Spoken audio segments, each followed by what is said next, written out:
বন্ধুরা, এই ভিডিওতে আমি আপনাদের ভগবানের দেখানো 15টি অত্যন্ত গুরুত্বপূর্ণ সংকেতের কথা বলবো। এই সংকেতগুলো আমরা আমাদের জীবনে কখনো না কখনো অবশ্যই পেয়ে থাকি, কিন্তু আমরা এই বিশেষ সংকেতগুলোর অর্থ জানি না বলে বুঝতে পারি না যে ভগবান আমাদের কি বোঝাতে চাইছেন। এই সংকেতগুলোর অনেক ভিন্ন ভিন্ন অর্থ আছে এবং এই সংকেতগুলো অত্যন্ত গুরুত্বপূর্ণ কিছু সংকেত, যেগুলো দিয়ে ভগবান আমাদের কিছু বোঝাতে চান। যুগ যুগ ধরে ঈশ্বরের দেখানো এই সংকেতগুলোকে অত্যন্ত শুভ এবং গুরুত্বপূর্ণ মেনে আসা হয়েছে এবং এটা বলা হয়েছে যে এই সংকেতগুলো ঈশ্বরের দেখানো কিছু বিশেষ সংকেত। এই বিশেষ সংকেতগুলো সাধারণত কোনো কিছু ভালো হওয়ার আগে বা খারাপ সময় দূর করার আগে বা কোনো বিশেষ কিছু বোঝানোর জন্য ঈশ্বর আমাদেরকে দিয়ে থাকেন। ঈশ্বরের দেখানো প্রত্যেকটি সংকেতের ভিন্ন ভিন্ন অর্থ আছে, তাই এই ভিডিওটিতে আমি আপনাদের ঈশ্বরের দেখানো 15টি বিশেষ গুরুত্বপূর্ণ সংকেতের কথা বলবো, যে সংকেতগুলো আপনারা দেখলে সহজেই বুঝতে পারবেন যে ঈশ্বর আপনাকে কি বোঝাতে চাইছেন। তাহলে চলুন দেরি না করে জেনে নেওয়া যাক যে ঈশ্বরের দেখানো এই বিশেষ সংকেতগুলি কি কি। নাম্বার 1, স্বপ্ন সত্যি হওয়া। অর্থাৎ আপনি কোনো স্বপ্ন দেখলেন এবং বেশিরভাগ সময়ে সেই স্বপ্ন সত্যি হচ্ছে। যেমন ধরুন, আপনি রাতে কোনো স্বপ্ন দেখলেন এবং দিনে সেই স্বপ্নটি সত্যি হয়ে গেল এবং পরে মনে পড়ল যে এই স্বপ্নটি তো আমি রাতে দেখেছিলাম। যদি আপনার সাথে এরকম হয় তাহলে বুঝবেন যে আপনার উপর ঈশ্বরের বিশেষ কৃপা দৃষ্টি আছে এবং আপনার জীবনে কোনো কিছু নিয়ে চিন্তা করার কোনোই কারণ নেই। এমন অবস্থায় আপনি অবশ্যই মন দিয়ে নিজের ইষ্টদেবের পূজা করুন। নাম্বার 2, দ্বিতীয় সংকেতটি হলো সঠিক সময়ে সঠিক সিদ্ধান্ত মাথায় আসা। বন্ধুরা, আমাদের অনেক সময় এরকম পরিস্থিতি আসে যেখানে আমাদের সঠিক সিদ্ধান্ত নেওয়াটা অত্যন্ত জরুরি এবং এরকম সময় দেখলেন যে আপনার মাথায় হঠাৎ করে কোনো একটা সিদ্ধান্ত এলো এবং আপনি সেই সিদ্ধান্তটি নিয়েও নিলেন এবং পরে দেখলেন যে আপনার নেওয়া সিদ্ধান্তটি সঠিক হয়ে গেল। এবং যদি আপনার সাথে এরকম প্রায়ই হয়, অর্থাৎ যখন প্রয়োজন পড়ে হঠাৎ করে কোনো না কোনো একটা সিদ্ধান্ত ঠিক মাথায় আসে আর আপনি সেটা করার পর দেখেন যে আপনি সফল হলেন, এরকম হলে বুঝবেন যে এটাই ঈশ্বরেরই দেওয়া আপনাকে একটা বড় সংকেত। আপনার ওপর ঈশ্বরের বিশেষ কৃপা দৃষ্টির ফলেই আপনার সাথে এরকম হচ্ছে। তাই আপনার জীবনে কোনো কিছু নিয়ে চিন্তা করার কোনো প্রয়োজন নেই, কারণ স্বয়ং ঈশ্বরই আপনাকে সঠিক পথ দেখাচ্ছেন। আপনি শুধু ভগবানের চরণে নিজেকে সমর্পণ করে সৎ কাজ নিশ্চিন্তে করে যান। 3, তৃতীয় সংকেতটি হলো যদি আপনি কোনো খারাপ পরিস্থিতির মধ্যে থাকেন বা আপনার সাথে খুব খারাপ কিছু হওয়া সত্ত্বেও আপনি পজিটিভ চিন্তা করেন এবং আপনার ঈশ্বরের উপরে সম্পূর্ণ ভরসা আছে যে তিনি অবশ্যই সব কিছু ঠিক করে দেবেন। আপনি কখনোই নিজের পরিস্থিতির জন্য ঈশ্বরকে দোষারোপ করবেন না, বা আপনার খারাপ সময় চললেও আপনি অন্যের খারাপ হোক কখনোই চান না। কেউ খারাপ করলেও আপনি ঈশ্বরের কাছে তার ভালোই প্রার্থনা করেন। অর্থাৎ আপনি চাইলেও কারো খারাপ হোক সেটা ভাবতে পারেন না। যদি এরকম হয় তাহলে বুঝবেন যে আপনার ওপর ঈশ্বরের বিশেষ কৃপাদৃষ্টি আছে। কারণ খারাপ সময় থেকে বেরোনোর একমাত্র উপায় হলো ঈশ্বরের কৃপা লাভ। আর যে খারাপ সময়ে প্রভুর ওপরে ভরসা রাখে, অন্যের ভালো প্রার্থনা করে, তার ওপর ভগবান কি বা অবশ্যই করেন, তার ওপর ভগবান কৃপা করেন। চতুর্থ সংকেতটি হলো ভোর 3টে থেকে 5টার মধ্যে হঠাৎ ঘুম ভেঙে যাওয়া। হ্যাঁ বন্ধুরা, রাতের বেলায় আপনি খুব গভীর নিদ্রায় থাকা সত্ত্বেও যদি আপনার ঘুম মাঝে মধ্যেই ভোর 3টে থেকে 5টার মধ্যে ভেঙে যায়, তাহলে বুঝবেন যে এটা ঈশ্বরের দেখানো একটি অত্যন্ত গুরুত্বপূর্ণ সংকেত। কারণ সূর্য ওঠার আগের 45 মিনিট পর্যন্ত সময়কে ব্রহ্ম মুহূর্ত বলা হয়। অর্থাৎ এই ব্রহ্ম মুহূর্ত 3টা থেকে 5টার মধ্যেই একটি সময়। এই সময় প্রকৃতিতে এক অদ্ভুত পূর্ণ পরিবর্তন ঘটে, যা আমাদের জীবনকে সুন্দরভাবে গড়ে তোলার জন্য সংবেদনশীল করে তোলার এবং আধ্যাত্মিক উন্নতি করার একটা অনেক বড় সুযোগ এনে দেয়।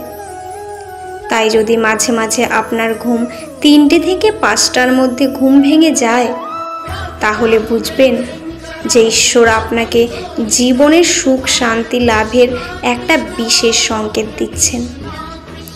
আপনাকে ঈশ্বর সংকেত দিচ্ছেন তার প্রার্থনা করার, আপনার সকল সমস্যাকে জীবন থেকে দূরে সরিয়ে দেওয়ার, আধ্যাত্মিক উন্নতি করার এবং আপনার সকল মনের ইচ্ছা পূরণ করার।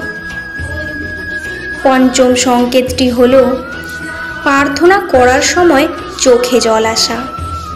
বন্ধুরা, যদি আপনার ঈশ্বরের আরাধনা করার সময় বা ধ্যান করার সময় আপনি দেখেন যে আপনার চোখ থেকে হঠাৎ করে অশ্রু ঝরছে, তাহলে বুঝবেন যে এটি ঈশ্বরের দেওয়া আপনাকে একটি অনেক বড় সংকেত। এর অর্থ হলো যে সেই সময় আপনার আত্মা ঈশ্বরের শক্তির সাথে সংযুক্ত হয়েছে। ফলে এই সময় যদি আপনি মন দিয়ে ঈশ্বরকে ডাকেন, তাহলে তিনি অবশ্যই আপনার ডাকে সাড়া দেবেন। এই সময় ঈশ্বরের কাছে করা সকল প্রার্থনাই তিনি শোনেন। ঈশ্বরের পূজা, জপ, ধ্যান করার সময় চোখে অশ্রু আসার আরেকটি কারণ হলো আপনার চিত্ত শুদ্ধ হওয়ার। অর্থাৎ পূজা বা প্রার্থনার সময় চোখে অশ্রু আসলে বুঝবেন যে আপনার চিত্ত শুদ্ধ হচ্ছে, আপনার অন্তরের খারাপ সংস্কারগুলো পরিষ্কার হচ্ছে ও আপনার অন্তর শুদ্ধ হচ্ছে এবং আপনি আধ্যাত্মিক দিকে বা মূল জ্ঞান লাভের দিকে দ্রুত এগিয়ে যাচ্ছেন। আর ঈশ্বরের বিশেষ কৃপার ফলে আপনার সাথে এরকম হচ্ছে। নাম্বার 5, কষ্ট সংকেত কি হলো? বন্ধুরা, পঞ্চম সংকেতটি হলো যদি আপনি স্বপ্নে কোনো দেবদেবী বা মন্দির, নিজের ইষ্টদেবের দর্শন করেন, তাহলে বুঝবেন এটি আপনাকে ঈশ্বরের দেওয়া একটি অনেক বড় সংকেত। এরকম স্বপ্ন আমাদের এই বোঝায় যে আমাদের ওপর দৈব কৃপা আছে। তাই যে দেবদেবীকে স্বপ্ন দেখেছেন সেই দেবদেবীর পূজা অবশ্যই করুন। নাম্বার 7, সপ্তম সংকেতটি হলো জ্বালিয়ে রাখার প্রদীপের শিখা বেড়ে যাওয়া।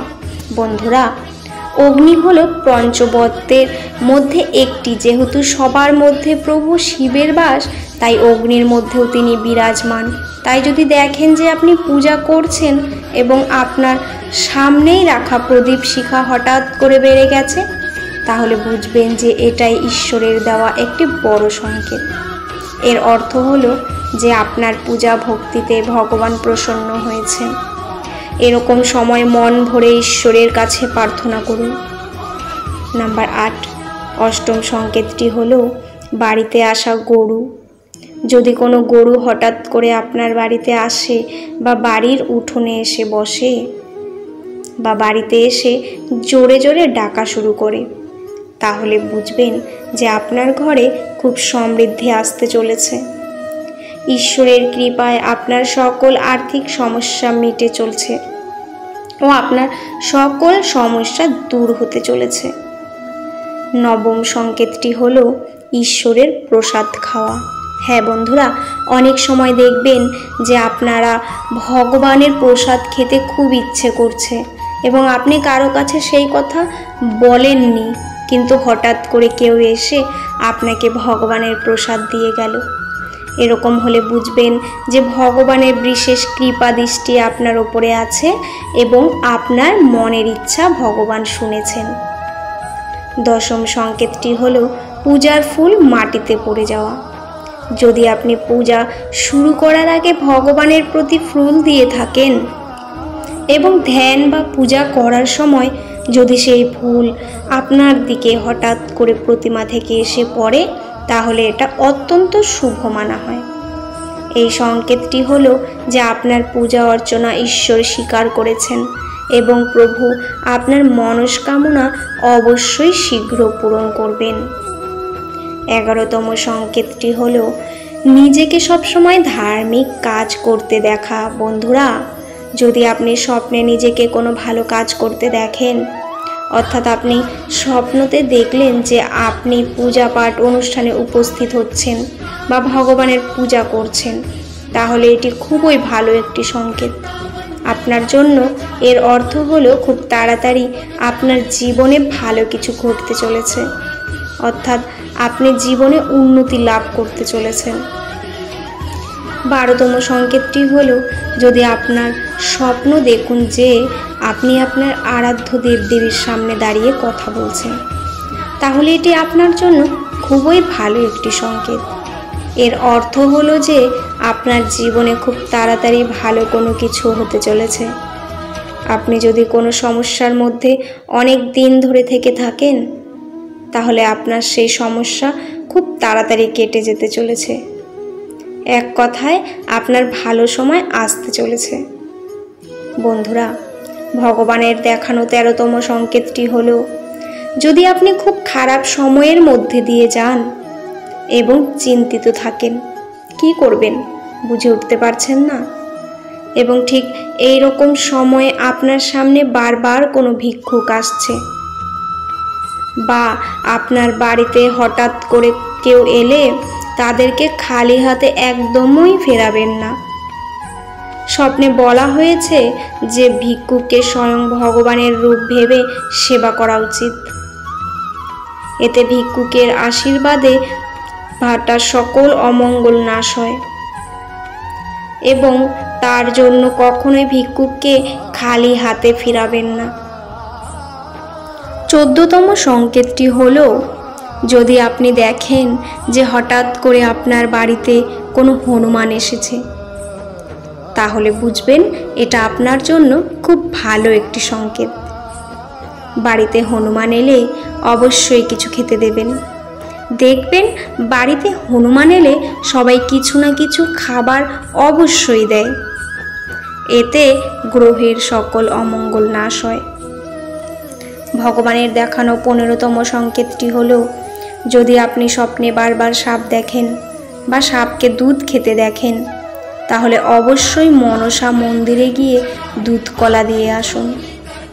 এতে মায়ের কৃপায় আপনার সকল অমঙ্গল নাশ হবে।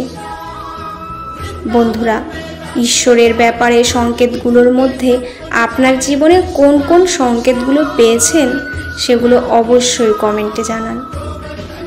ভিডিওটি ভালো লাগলে অবশ্যই চ্যানেলটি সাবস্ক্রাইব করে পাশে থাকা বেল আইকনটি প্রেস করে দেবেন। ভিডিওটি কেমন লাগলো অবশ্যই কমেন্টে জানাতে ভুলবেন না। বন্ধুরা, পুরো ভিডিওটি দেখার জন্য আপনাদের অসংখ্য অসংখ্য ধন্যবাদ। ভিডিও শেষে জয় শ্রীকৃষ্ণ লিখতে ভুলবেন না। আপনারা ভালো থাকবেন, সুস্থ থাকবেন আর নিজেদের যত্ন নেবেন। আজকের পর্বটি এখানেই শেষ করছি। পরবর্তী একটি নতুন ভিডিও নিয়ে আবার আসব। ভালো থাকবেন বন্ধুরা।